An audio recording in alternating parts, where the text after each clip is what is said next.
अरबाजकडे जाशील आणि अरबाजला तू माफ करणारस हे मी तुला ठामपणे सांगू शकतो. तर निक्की बोलते कितीची पैंज लावायची, मी तुला पाहिजे ते देईल, पण मी असं काय करणार नाही. पण सूरज बोलतो नाही तू असंच करणार. आणि एक्झॅक्टली आजच्या प्रोमोमध्ये तसंच दिसतंय.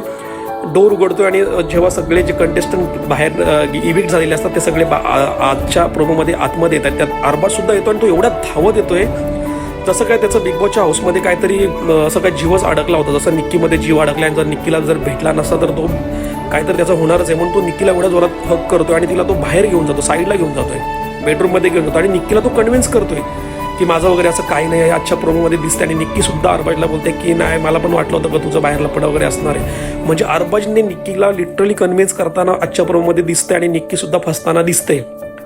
म्हणजे ह्या निक्कीसाठी अरबाजने त्याची एवढ्या वर्षाचा त्याचा रिलेशन लिझासोबत होतं, त्याची दुबईची गर्लफ्रेंड, ह्या निक्कीमुळे त्यांनी त्याचं रिलेशन संपवलं बाहेर आणि निक्कीच्या मागे लागलाय. का मागे लागलाय तर निक्कीसोबत राहून याला बरंच काही काम